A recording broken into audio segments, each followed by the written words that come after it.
up, everyone? Jeff here, no cutscenes, back with another Fallout 4 video, and today I have for you the Vault Tec Workshop Basics Guide. And yes, since Vault Tec has been out, I've been playing with it for several hours. At first, I was just like, okay, great, it's a big fucking vault. But I now see the possibilities of just building an entire settlement, of course, enclosed underground, and it really excites me. So let's just go ahead. We're going to go through some of the basics with the building, with just figuring out how things work, and the vault in general. Now, it's a huge area.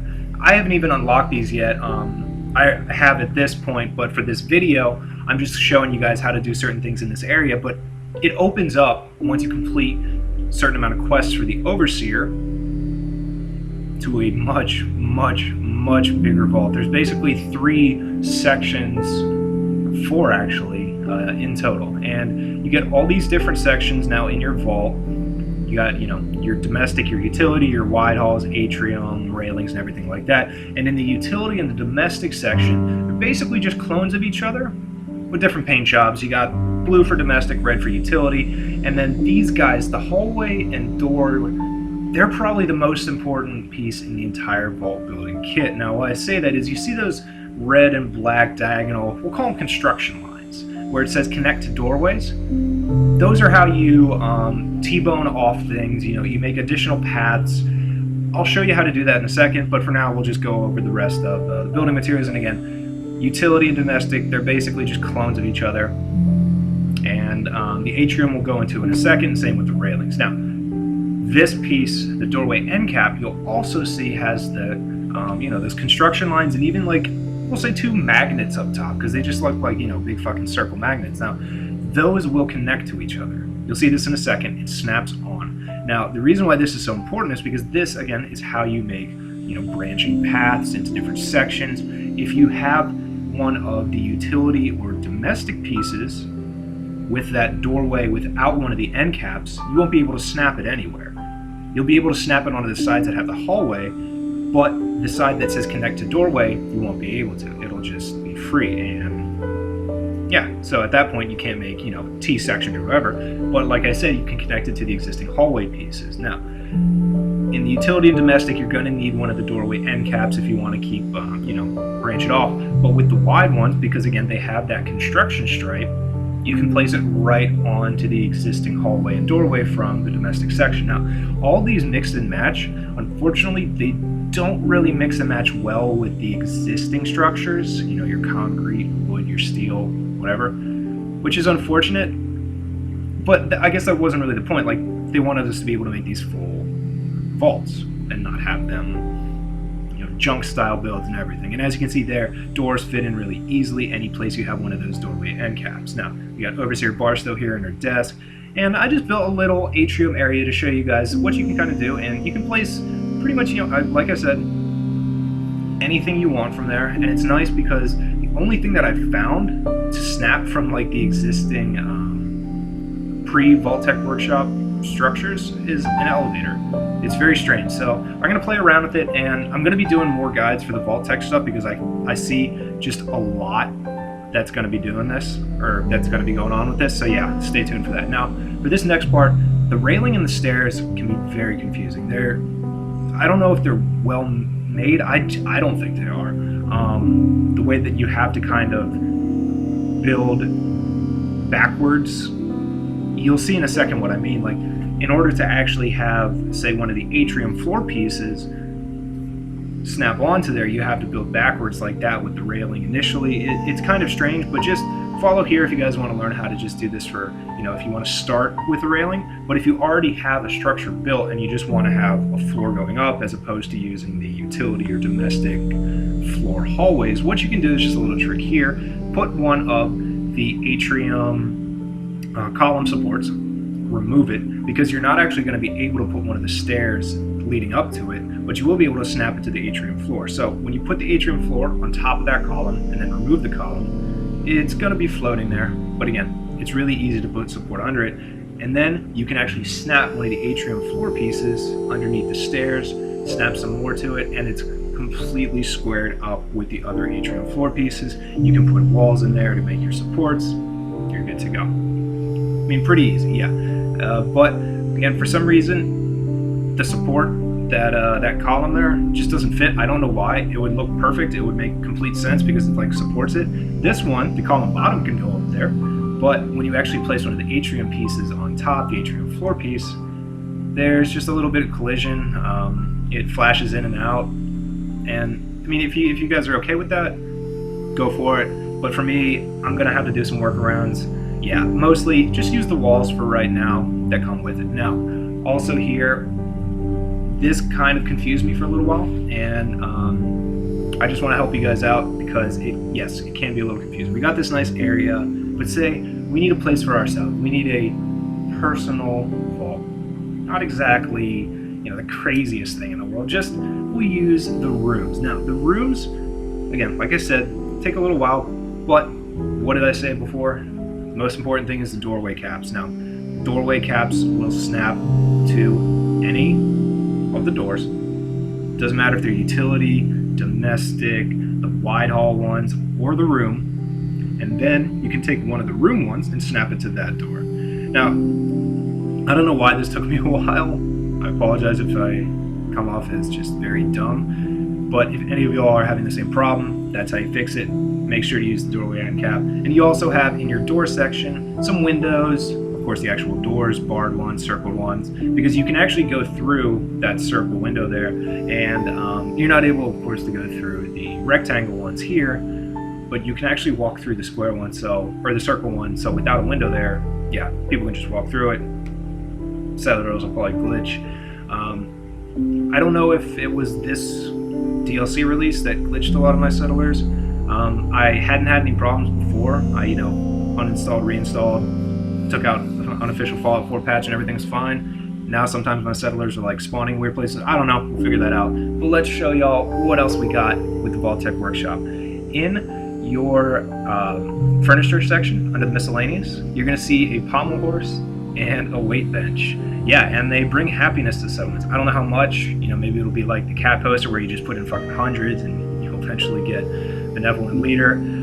But they have animations that come with them, and not just for your settlers, but for your character as well. You go into third person, you'll actually start, pumping out some reps or doing whatever the fuck the pommel horse thing is called. Yeah, it's really, really strange. And also, but awesome. Yeah, we also have in your miscellaneous section under resources, Surger and the Barber.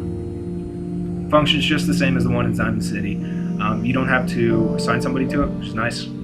Yeah, it's really easy. Now, this is kind of what a lot of people have been looking forward to, doing the experiments. And to do this, you'll have to complete a little bit of the quest, of course, within Vault 88. Or sorry, no, the surgery chairs from Better Stores do not require anybody. These actually do require somebody to stand there. Sorry, my apologies. But for the power cycle here, you need to connect it to a terminal, connect the terminal to power, of course. And like I said before, you need to complete some quests so that you can actually get it. And you'll find that you can only have one built with each settler that's assigned to it. So you have to do like a couple different quests in order to get more than one. And you'll eventually complete the quests. I've already done it by this point, so just trust me on it. And then you'll be able to unlock them completely. They're under the special category, the first tab. They just weren't there because I could only build one. But when you go into the terminal, you'll see 4 different options. You have additional power, and this first one, what it means is that he'll just put more power out when he's on the bike.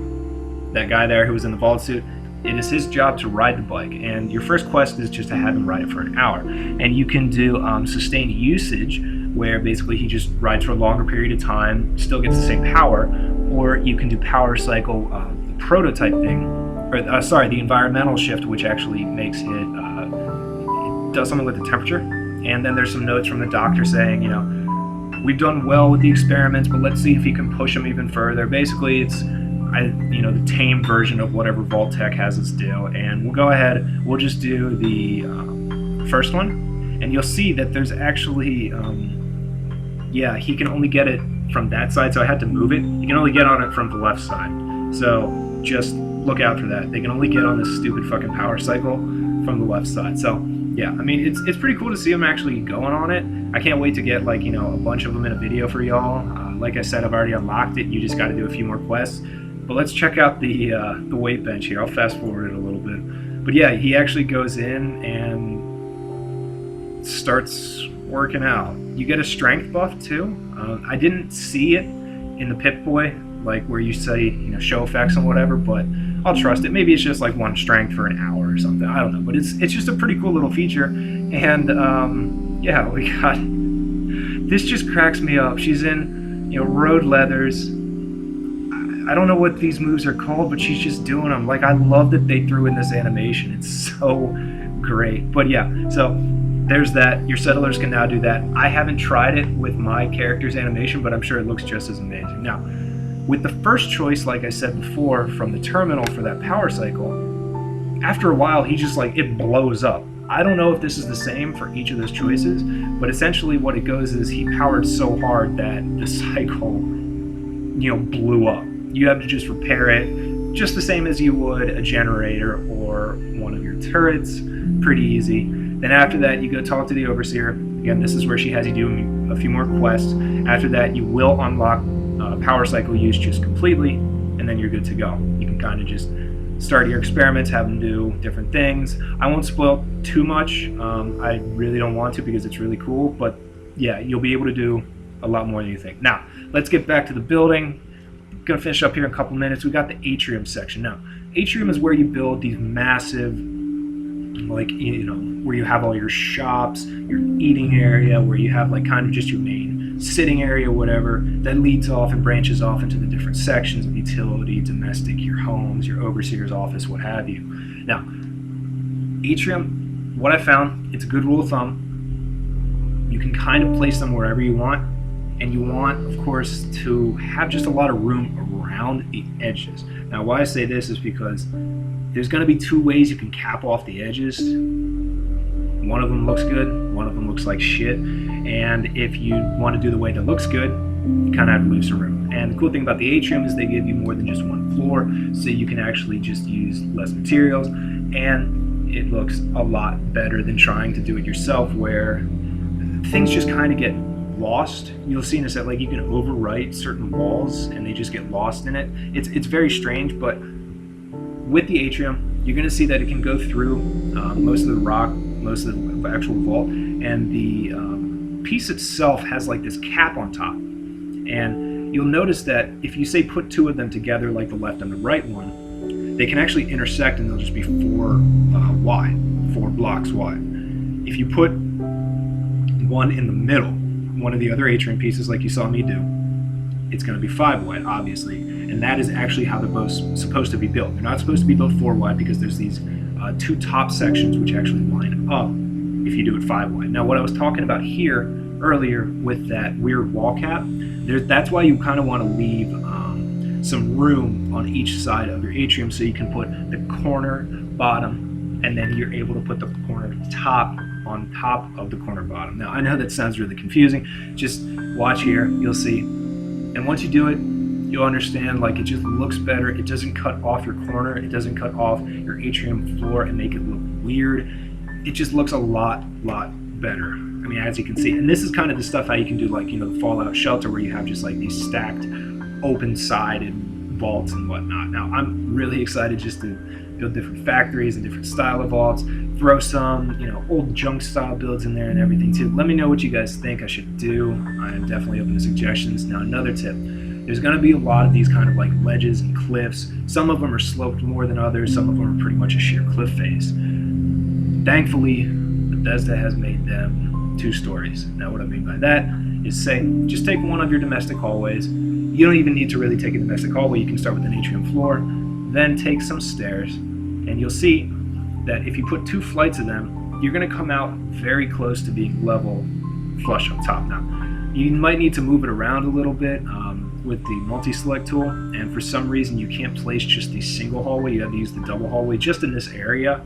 But what you're going to see me do is actually remove this, use the multi-select, move it over a little bit, and this is what I was saying, where you can combine kind of the old style, the old structures, your concrete, your wood, your junk fences and everything, with the new vault. You could have this leading up, and then in the other section to our right here, it could be all a Raider themed I don't know, mini town or something that you could just spawn some people in. Like, it'd be pretty cool. Just do that, you know? There's a lot of possibilities. And also, there's going to be a bunch of places like this. I think I counted 3 or 4 already that are perfectly 2-floor height. They're even better than the cliffside before. And if you get really, really specific, you're going to be able to put that shit right up there. So yeah, thanks for watching, guys. I'm going to be doing more of this. Stay tuned. Bye.